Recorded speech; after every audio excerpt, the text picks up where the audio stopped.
Hello, guys. Good afternoon. Are you working on the case? Okay, let's start. The first few slides, actually, first 20 slides are uh, IB news, but I will skip that for now. We'll come back to it if we have time on Thursday.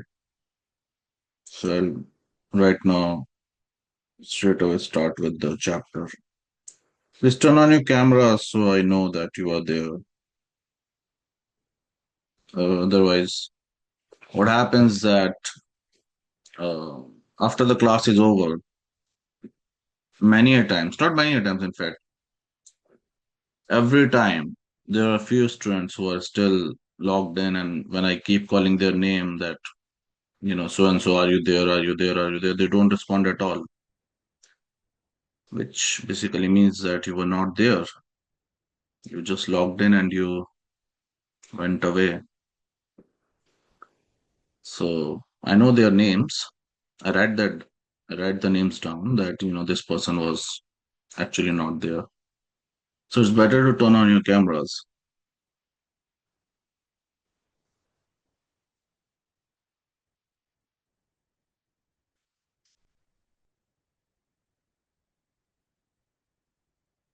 So seventh chapter is basically the instruments that governments use to intervene in the free trade, and what are the logics, what are the arguments behind those instruments. So free trade is when there's no intervention by a government, which, I mean, theoretical free trade does not exist in the real world. There is always some intervention by the government, which is called fair trade. Fair trade is when government intervenes to protect its companies, either its producers or its consumers. And free trade is based on GATT, which was later renamed as WTO in 1994. So GATT was General Agreement on Tariffs and Trade, and later it was modified to World Trade Organization in 1994.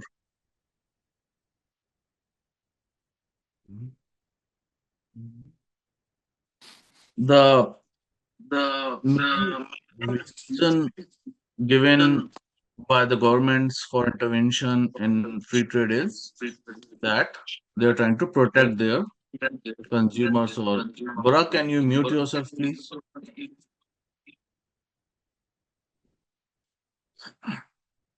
That they need to protect their consumers or producers, right?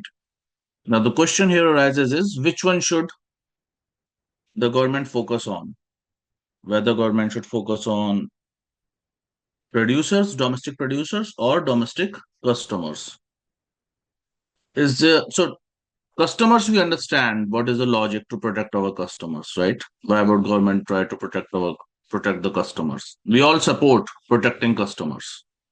But could there be any argument which you as a customer would like to give for protecting producers? That is companies. What all arguments can you think of?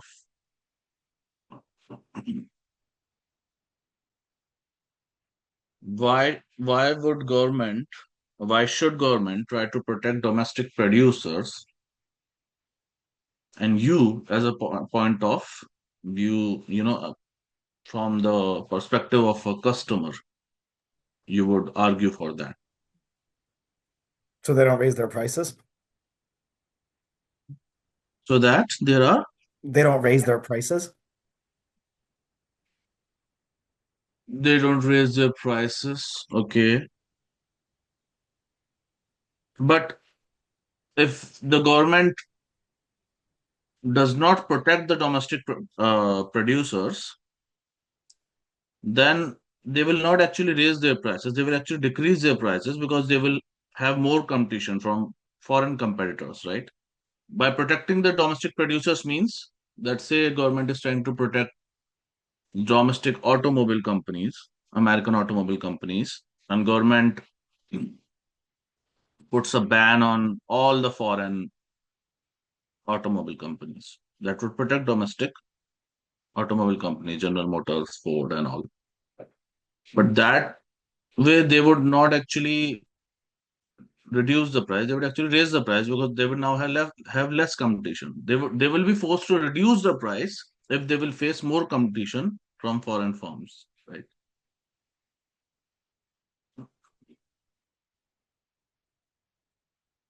Why should government protect domestic producers?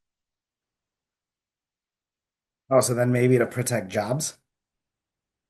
Jobs, yeah, that is one reason. Yes, that is one most intuitive reason you can say is to protect jobs, right?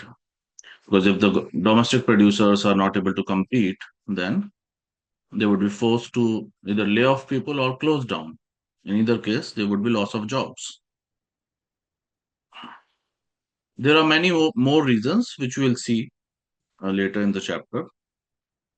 What are all the reasons why government tries to protect domestic producers? So, what are the policy instruments that governments use? Very familiar terms: tariffs, subsidies, quotas, local content requirements, anti-dumping policies, administrative policies. Uh, Short definitions, quickly. What are tariffs? If you have to explain to a layman, if you have to explain to your grandparents, maybe who do not, grandmother who does not understand tariff, how would you explain tariff to her? Taxes. Money that's collected That's collected from whom? Who collects the money? Who is it being collected from? Finish the sentence. from Said by the by government. Collected by the government. Okay. Who are they collecting it from? like But, everyday but citizens and everyday people. That is just Oh, tax, no? What is the that is, difference between The tariff and importer. tax? they're collecting it on people who import and export goods into the countries. Yes. Importers. Yes. Yeah. That is the layman definition, we can say. Very simple definition that government collects money from on the imported goods, right? Subsidies. How would you define subsidy from grand?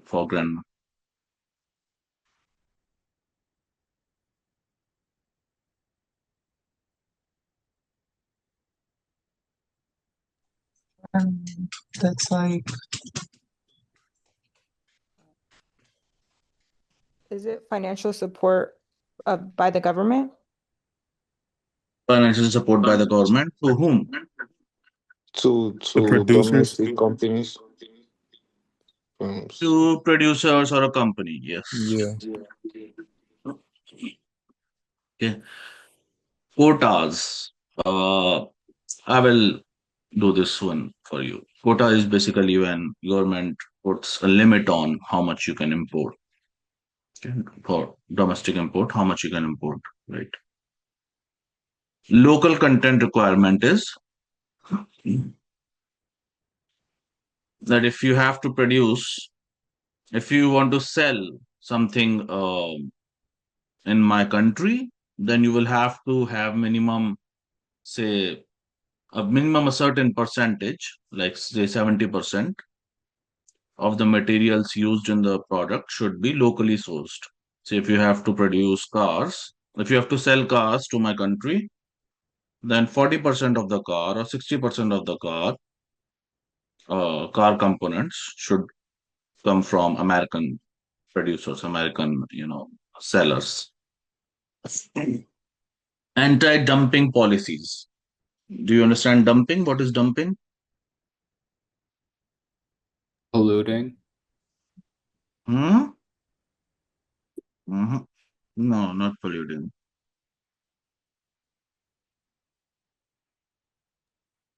Is it when they sell like a price like under like a certain value?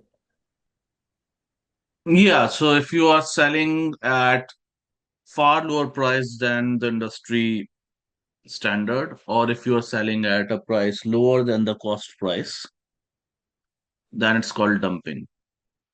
Say there are 10 firms in the industry, everybody is selling a phone, a particular quality of phone at say $700 or $800. It's in the range of 700 to 900. But suppose you are selling that phone at $200. There's no way the rivals would be able to compete with you. That is dumping. So anti-dumping policy.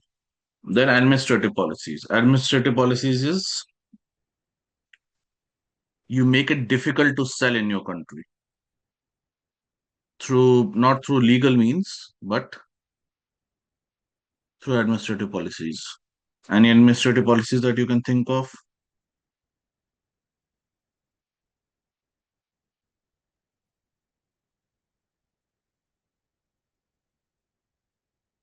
Okay, we will see. Uh, Code of conduct. huh? Code of conduct. Ready when you are.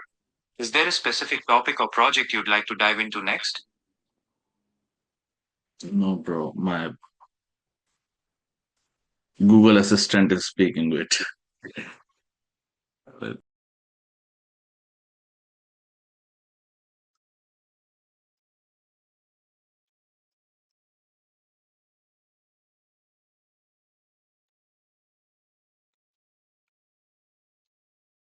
AI is scary.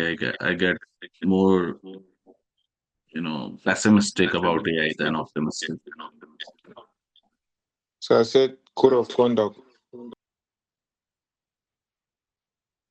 What did you say? I didn't hear. Yeah. I said code of conduct as an Code of conduct. administrative policy. Okay, yes. Someone also said licensing. Yeah. Yeah. We'll see more administrative policies. We'll see all of these one by one.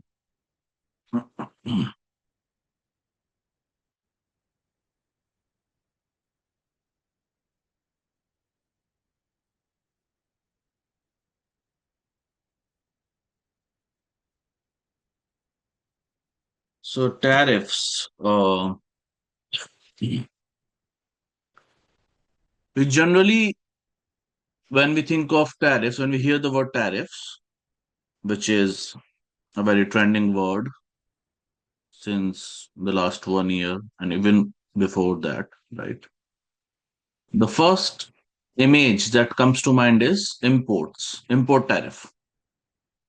But could there be export tariff as well?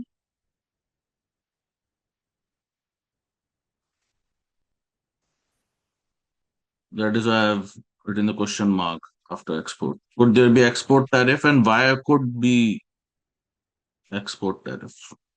Why would a government levy tariff on exporting? Because we want to export, right? We want to earn money. So why would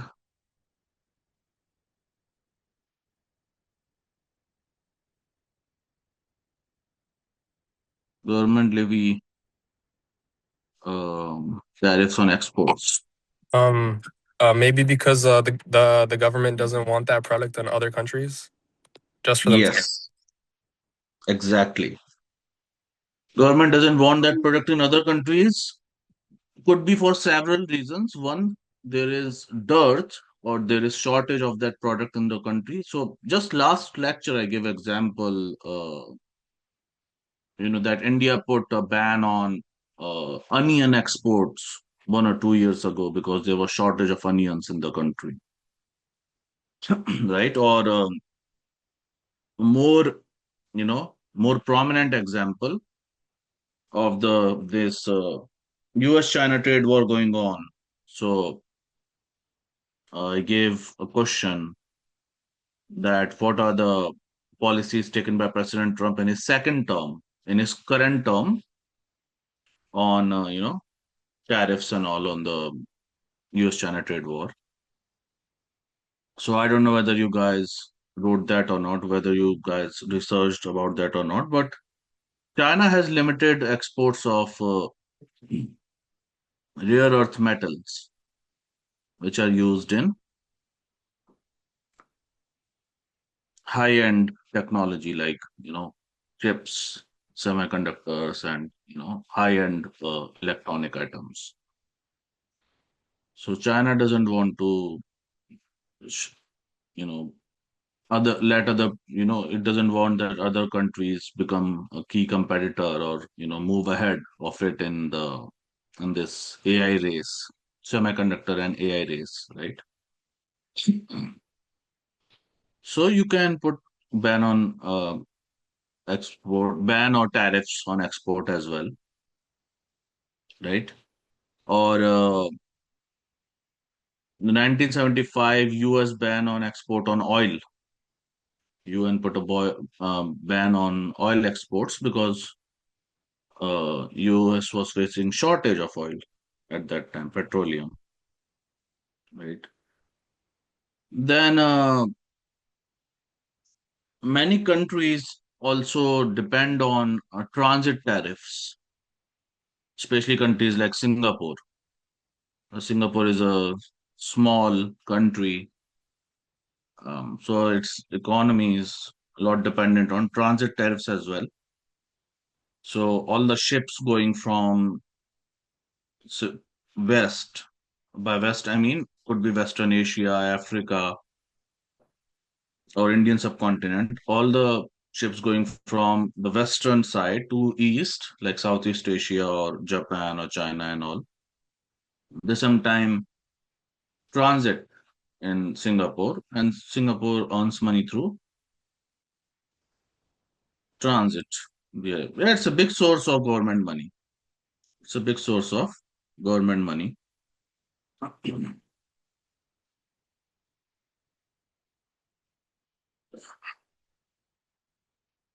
Then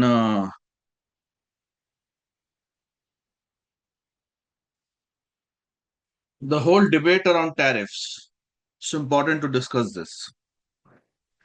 What do you guys think? Are tariffs good for our economy? By our I mean US economy, American economy, or bad?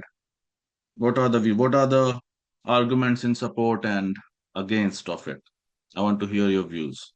You should be able to think, uh, technically on this topic. You're asking for answers, right? I'm asking you a question. Like, what Yeah. are your thoughts? Yeah, for against, it could be that domestically prices increase for us. Uh, yeah, because whatever an importer imports something and they have to pay money to government for for import for the tariff, they're not going to absorb that extra charge. They're going to pass it on to the customers, final Humor. consumers, right? So it's gonna increase price.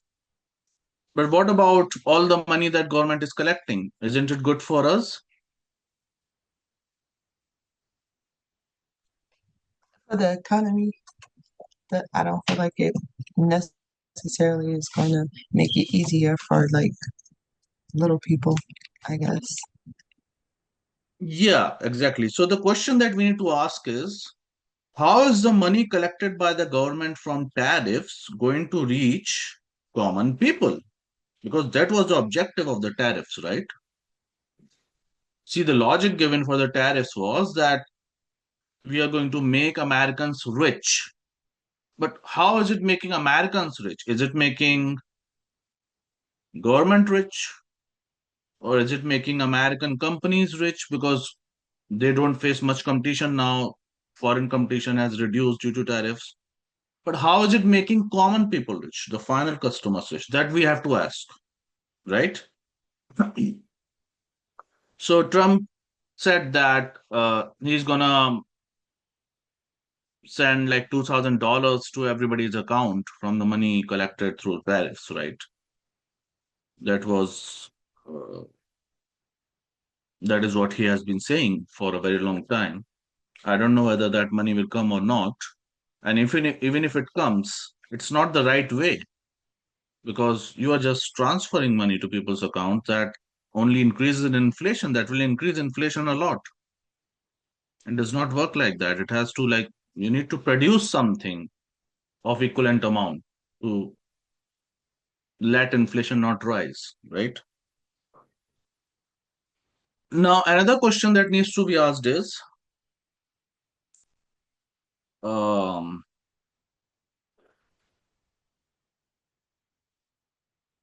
what goods are the tariffs being levied? So, if the tariffs are being levied on high-end products or sin goods, you know, there is also something called sin tax in many countries. Do you know what is sin tax? Sin tax, S-I-N, sin tax. It's Isn't it a levied on tax on sin goods. like um alcohol, like cigarettes, alcohol, nicotine? Yes, yes, gambling, cigarettes, alcohol. So if you're levying tariffs on high-end products or sin goods, then it makes sense that you are um, levying this thing, this tariff on goods which are mainly used by upper strata of the society, upper middle class or rich class of the society. Say if you levy tax on high-end cars, expensive cars, so Rolls Royce or private jets or expensive purses, those kind of things. Then basically, because see, those people are not going to stop buying that. That is why it's sin goods are called sin goods because however expensive you may make the cigarettes or alcohol, those who are addicted to that, they will not stop buying it. Okay. Same for the rich high-end products. Those who, if a person can afford $10,000 purse, then the person can also afford $15,000 purse. It doesn't matter to them. They are still gonna buy it.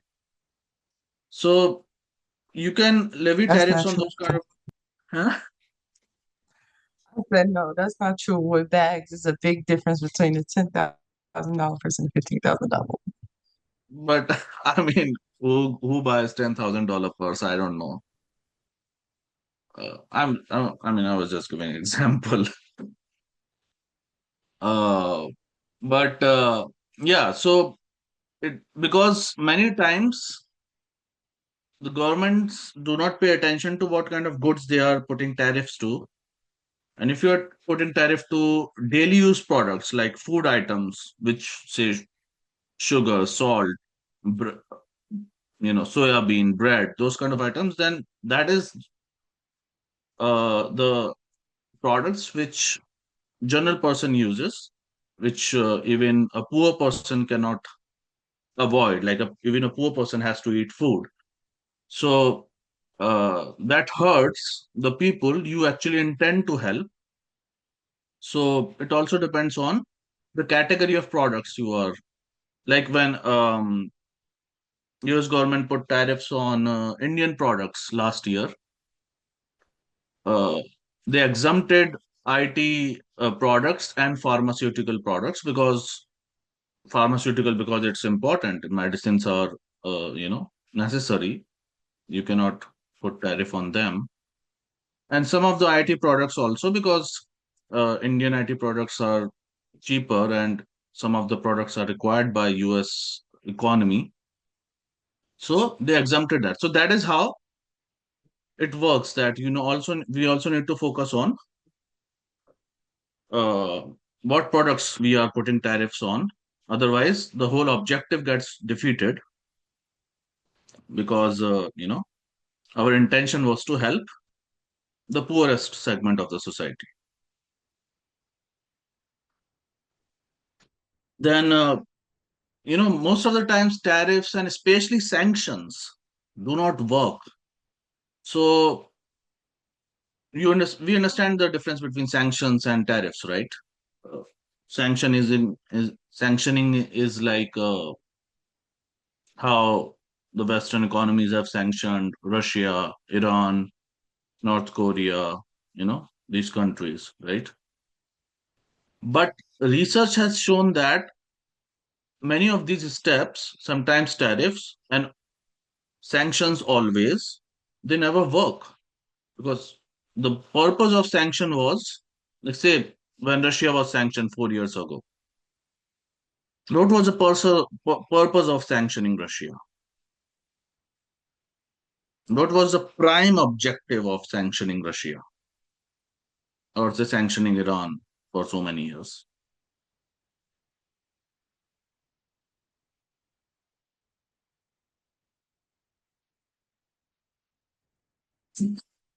Prime objective was to stop the war, right? That was the purpose, right? Do not fight war, do not attack Ukraine. But did it help? Has the war stopped? No, it hasn't stopped. It going to complete 4 years, within a few days.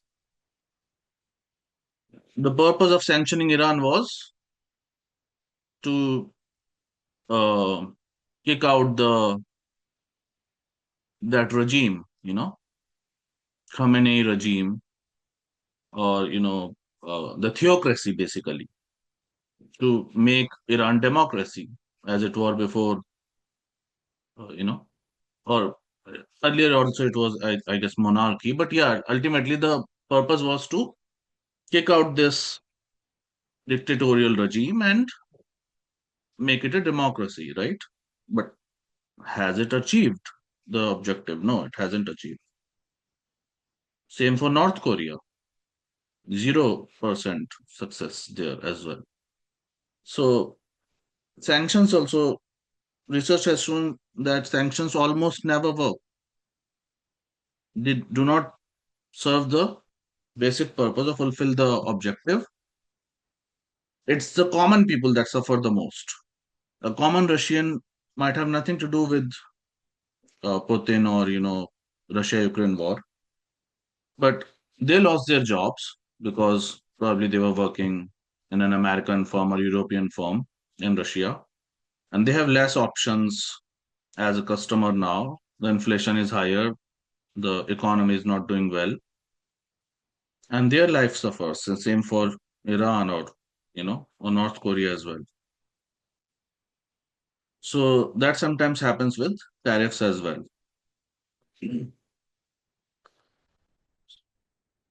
So what was the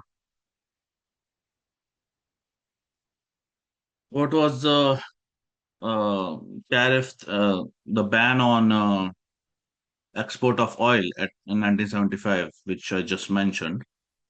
So what happened was basically in 1973, America supported Israel in Yom Kippur War or Fourth Arab-Israel War, and that is why most of the Arab nations put an embargo on oil to US. Like they stopped selling oil to US, and US was very dependent on import of oil at that time. So US decided that we would stop exporting oil, uh, except these three, sources like Trans-Alaskan Pipeline, crude from Alaska's Cook Inlet, and some California fields. Basically, whoever was powerful enough to lobby, uh, they could get the exceptions or exemptions in that um ban on export of oil. Right. That is how it works, right? US works on lobbying. Like there are so many powerful lobbies in US, right? So it happened that time as well. So it was basically done to save oil in US and also promote alternative sources of power or energy, like Alternative Fuel Act of 1988. So what all alternative sources you can think of? Natural gas, solar, hydrogen, hydropower, wind, right? All these, methanol, LPG. So that is how uh, these alternative sources were promoted at that time. What do you think? Should the ban be lifted or not? Ban on exporting oil from US, because things are very different today as compared to what they were 50 years ago.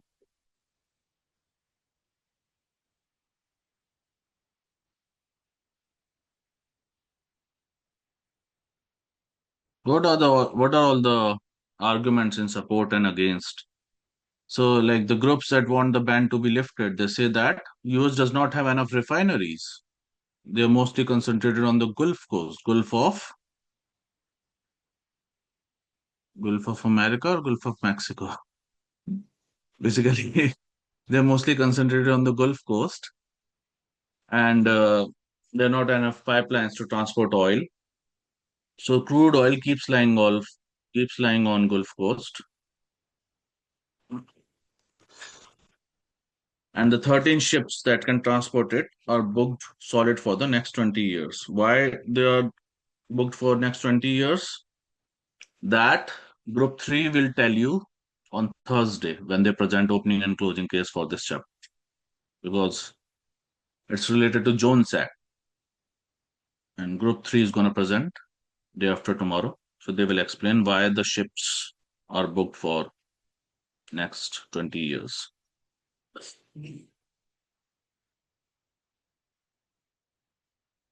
Groups that do not want the ban to be lifted say that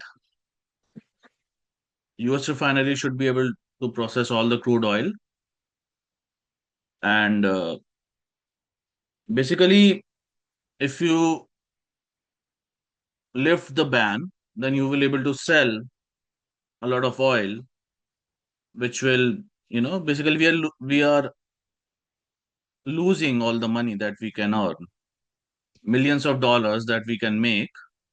We are not able to make that money because we are not exporting. The other group says that we do not export.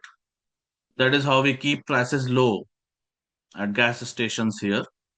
If we start exporting, then the prices at the petrol pump, at the gas station, they will rise, right? So those are the two viewpoints. But ultimately, this ban was lifted 10 years ago, December 2015. Republicans wanted the ban to be lifted, but Democrats said that if they want support of Democrats in passing, through Senate, uh, basically passing the law in the House, Democrats wanted that US government should make $500 million payment to UN Green Climate Fund, and promote solar energy and wind energy, give tax breaks to solar and wind power. So that is how the ban was lifted 10 years ago.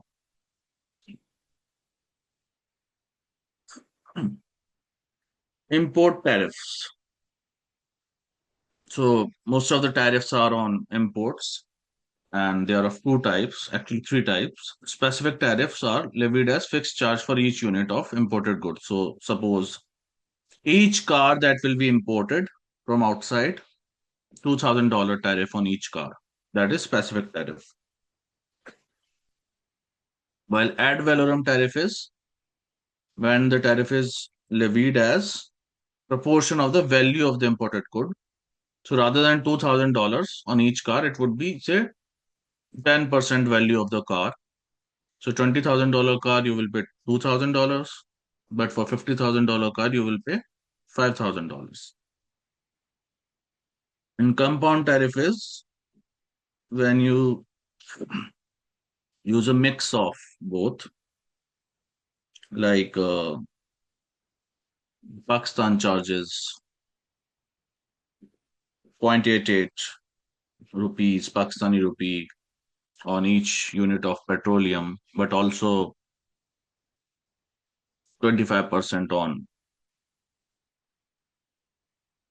some petroleum products. So besides the 0.88 rupee on each unit, you also have to pay 25% of the price. So that is a compound tariff. So pro is of course that it's a good revenue generator for governments. It helps domestic producers, but it's anti-consumer because ultimately it's the consumer that pays the price. And it leads to inefficient production of goods in a country. So if the good can be produced, if the product can be produced more efficiently at a cheaper cost of the same or better quality in a foreign country, then why not get it from the foreign country? Why levy tariff and why make it expensive? Why make the foreign products expensive when they are better at producing it? You are basically protecting the inefficient producers in your country, right?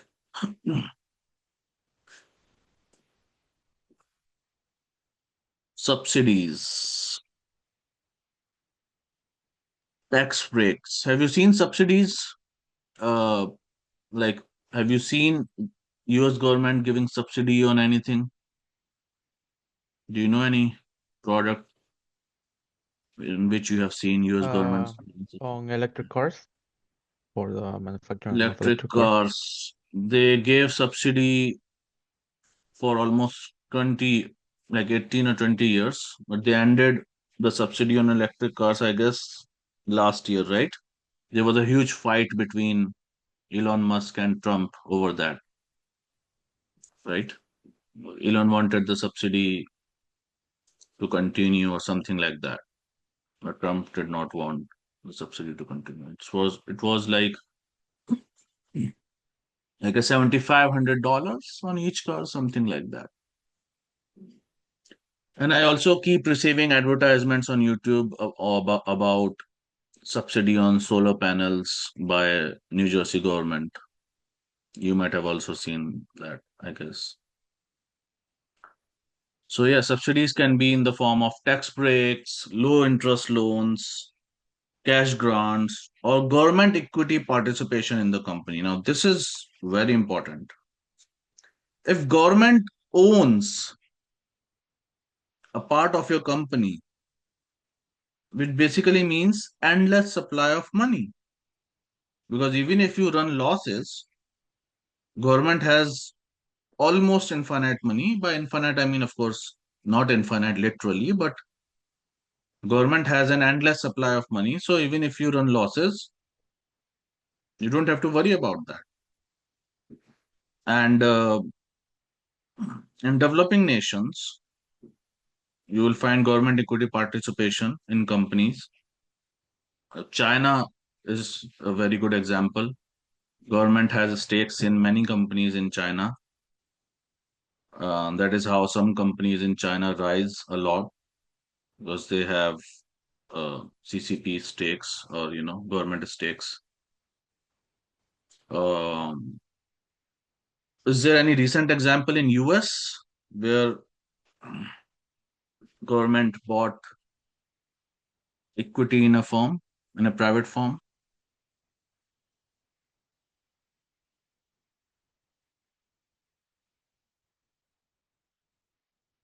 Hmm? I'm forgetting the name of the company.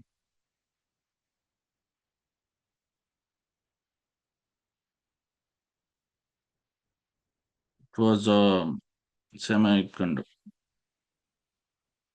which was the firm. Yeah, Intel, right? 2 months ago, 1.5 or 2 months ago, uh, US government bought equity in many uh, rare earth metal companies and these basically GPU firms, basically all the semiconductor AI or cutting edge firms.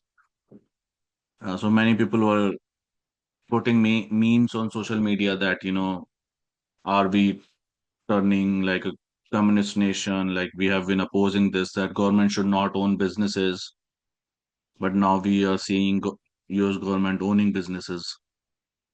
So yeah, I remember the Intel one. So it reduces the cost of production, of course, increases the competitiveness against low cost imports, and you can also e- export. So if your company becomes, if your products becomes competitive because you are receiving tax breaks or loans or cash grants, then it not only helps you fight against low cost imports, but you can also become an exporter, good exporter, because your products become competitive. And most of the countries of the world, including US, especially give subsidies and support agricultural products a lot.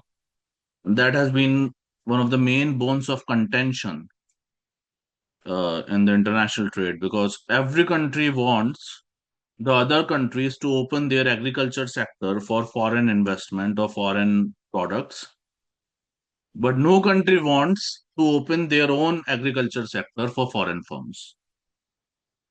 So that has been a major bone of contention in most of the international trade deals.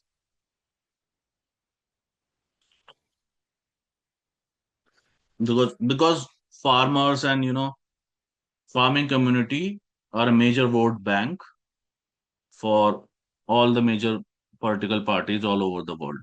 That is why. And they are also many a times one of the poorest sections of the societies in most of the world. I mean, American farmers and Western farmers are rich uh, sometimes, but in many other countries of the world, farmers are still one of the poorest sections of the country.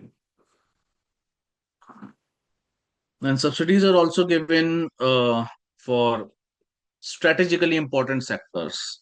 Strategically important sectors are like, uh, in the case of US, it's agriculture as well as automobile industry, financial industry. So you guys might remember that US government bailed out many firms, automobile firms, and many other firms during 2008 recession. But what it results in that if you sometimes give subsidy, then it might encourage overproduction of subsidized goods, like some people are saying right now in the case of AI. That because all the countries of the world, all the governments of the world are encouraging AI so much that some people are saying that it is resulting in AI bubble. That companies are spending too much money, too much capital on AI technologies, and most of the firms don't have not received any returns yet. They have not even turned profitable on AI technologies.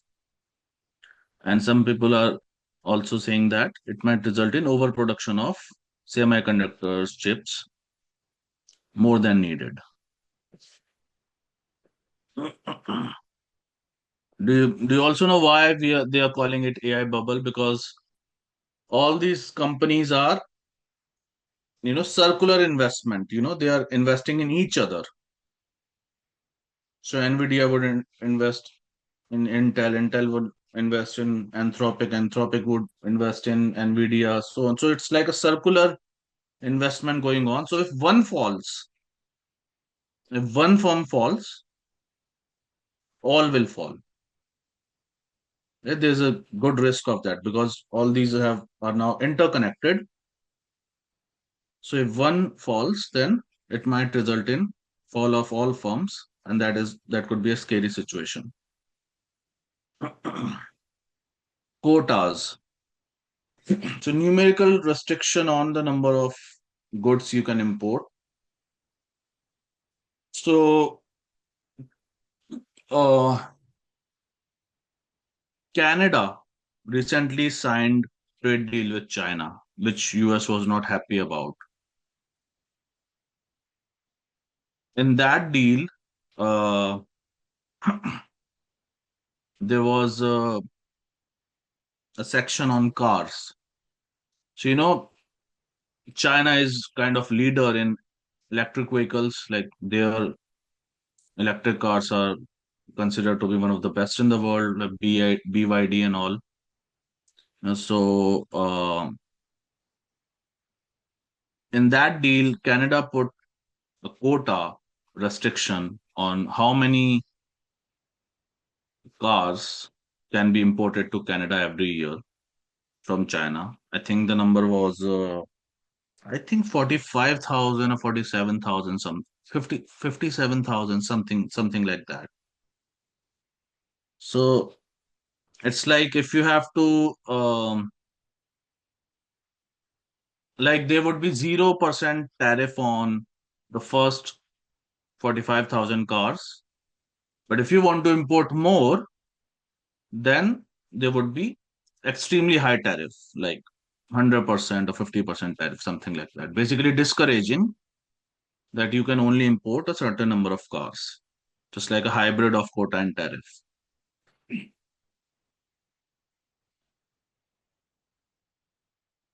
Or maybe, on the first 45,000 cars, there would be just 10% tariff, very small amount. But after 45,000, then there would be like 50% or 100% tariff, something like that. This could also be sometimes voluntary. Voluntary as in like what happened with Japan. So right now, what is happening between US and China, like US sees China as a threat, or Chinese products are so competitive or are threatening American producers. Exactly same was happening with Japan 45 years ago. The Japanese products were so competitive uh, that, it was a threat that American producers would not be able to compete with Japanese companies. American producers used to like, they were tending to like Japanese products more than American products, like Japanese cars and Japanese electronic items. So, US producers and US government were little, concerned about that.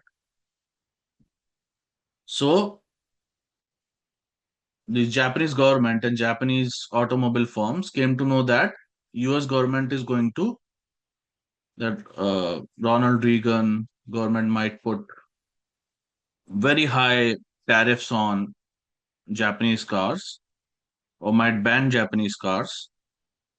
So Japan itself went to US and said that we will voluntarily not export more than 1.68 million vehicles every year. So we are voluntarily putting a limit on our products, that this is the number of products we will export to your country. We will not export more than that.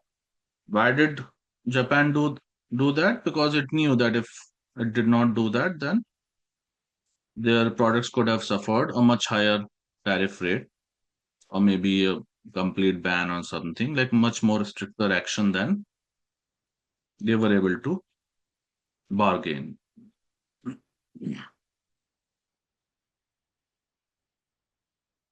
Local content requirement. So local content requirement is, as I said, like if you have, like when we will reach chapter 9, we will see NAFTA. Do you guys know NAFTA? What is NAFTA? NAFTA. or USMCA? North North American Free America Free Trade Trade Agreement. Agreement. Yes, North America Free Trade Africa Agreement, right? Association. Yeah, which countries is it in? Say. Canada, US, Canada, Mexico, and the Mexico. US. Right, right. So its updated version is USMCA. I mean, US calls it USMCA, US Mexico China Agreement, but in Canada it's called CUSMA, Canada US Mexico Agreement. Uh, so in that there's a China, lot of there is a lot of this local content requirement that if uh, a firm from one of these three countries, if they have to take advantage of lower tax rate, or if they have to take advantage of say subsidies or something, then they need to produce like 40% of the materials or inputs should be sourced from North America. Like 40% of the components of car, say for example, right? Something like that. So that is a local content requirement, like Buy America Act. So government agency. So if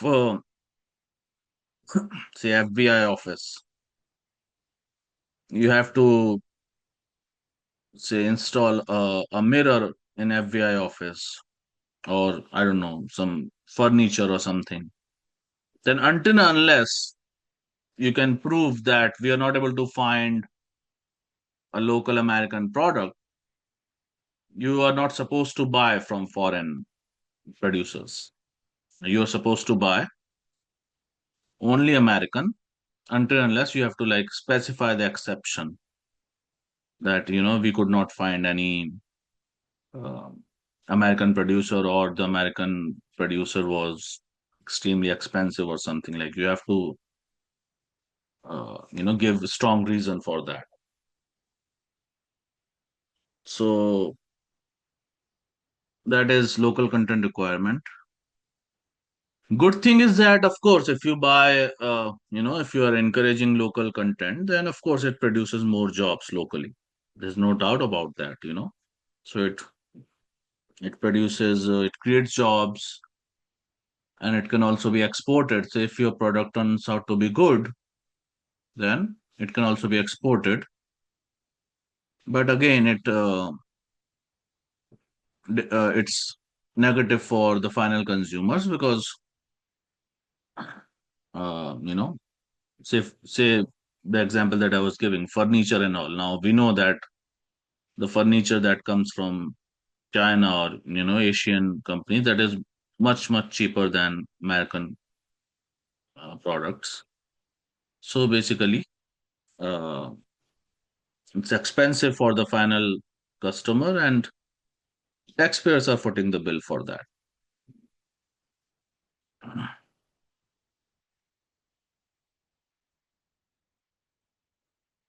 Administrative policies. What are administrative policy examples of administrative policies?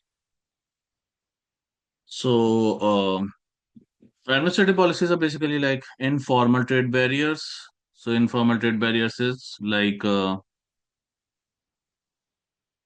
making the unloading process at the shipyard for products, making it very tedious. Too much paperwork or something that we don't approve of the products that you have brought for importing. Say toys are brought to be imported, and the local officials who come to check the product, they may say that, oh no, these toys don't seem to be okay. They seem to be made of toxic materials. If the kid puts the toys in mouth, because kids always tend to chew everything that they put in can lay hands on, then it can harm their health. They can fall sick. So we do not approve of this product. You need more clearances. or you have to return the products. You have to take it back. Something like that, or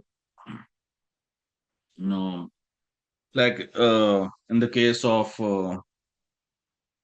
Brazil, if you are a pharmaceutical firm, and even if your medicine or vaccine has passed all the trials here in US and approved by American authorities, you still have to go through all the trials again in Brazil to be able to sell your product. Now, it takes months, sometimes years, for the medicine or vaccine to be approved. Now, it is very tedious for you to do that all over again in Brazil, right? So, you would not want to sell your products there. Or, like in China, if you have to import sugar or petroleum, you can only import it through a Chinese firm. Even if you are a foreign firm and you are producing chocolate in China, you cannot import sugar on your own. You can only import it through a Chinese firm. That again makes it difficult, right? Sugar is actually very expensive in US. That's also because of this administrative policies, because of the quotas, you know, because of the quota system. Sugar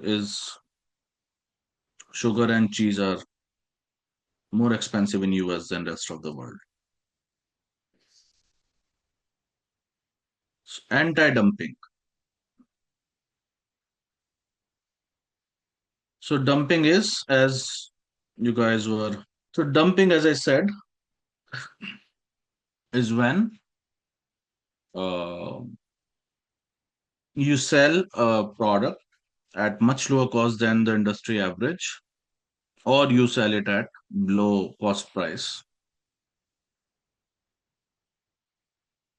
Western world has accused China of dumping its products for a very long time. I don't know whether they dump or they really produce that cheap, because I personally know that, one of my friends works in London in energy sector. So he tells me that they buy solar panels, solar cells, right? The difference in the price of Chinese solar cells and those produced by the European solar companies is way huge. Like, there's too much difference, like 3 times, 4 times the price. So even though European countries' governments and UK government have specifically instructed them to buy from European firms, but they say that, his firm says that it's way too expensive. Like, it's not good for business. Even though they want to support the local firms, they are not able to, because the difference is like 12 pounds and 40 pounds. And that goes for other like lithium ion batteries and all those things as well. So I don't know whether they dump their products or they really are able to produce that cheap, you know. Maybe they are able to produce that cheap. I don't know what is the truth. But there is some tinge, there is some tint of truth in those acquisitions. So, I'll give you another example.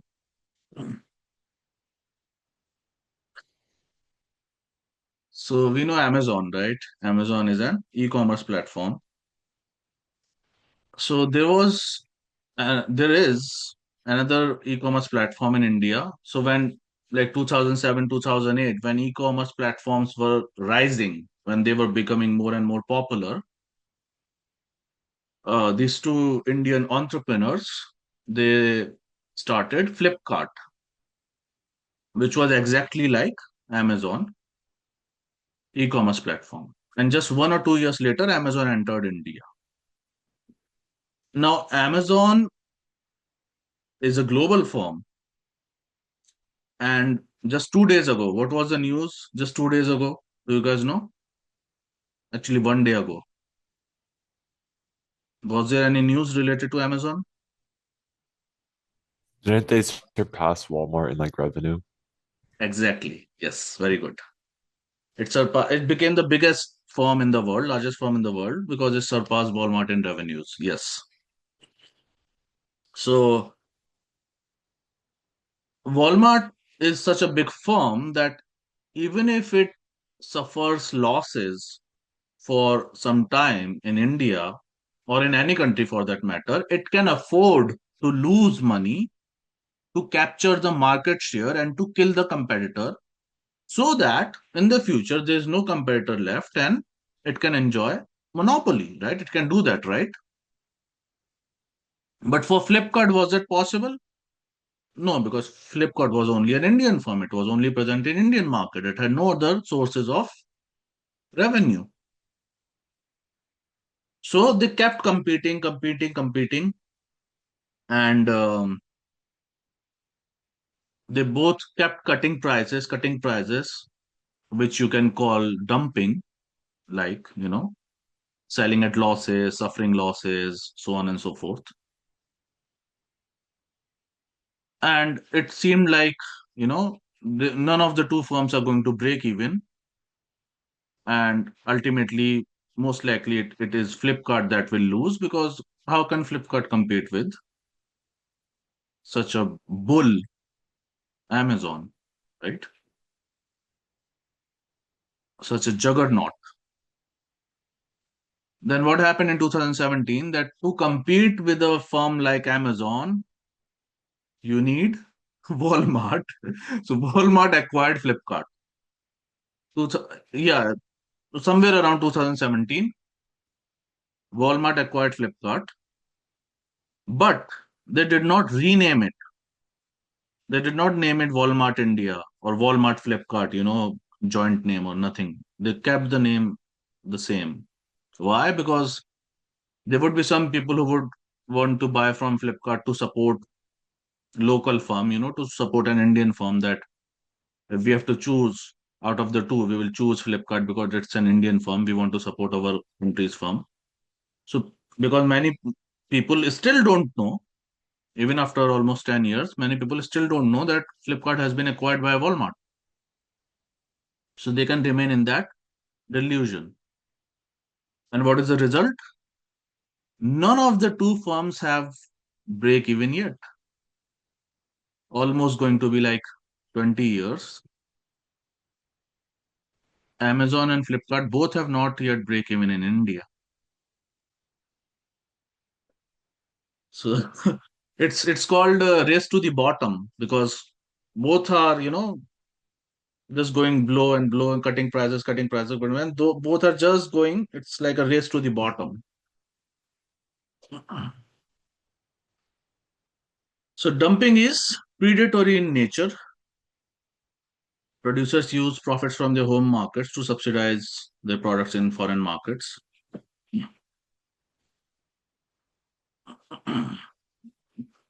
Um, like business group or business houses, conglomerates. Do you know any example of business houses, conglomerates?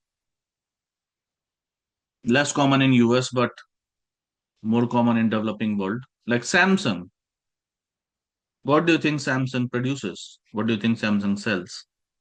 Electronics, Does it sell only electronics? appliances. So Samsung is in like more than 25 segments. It has financial firm, it has electrical appliances, construction, so on and so forth, like so many. It's a business house. So in countries like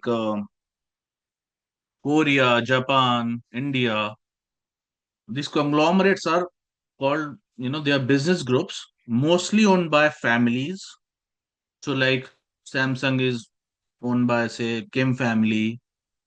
Then there would be some other family who would be running other conglomerates in Korea. In Korea, they are called chaebols. In Japan, they are called kiritsus. In India, they are called, well, just business houses, no special name. In Latin America, they are called grupos.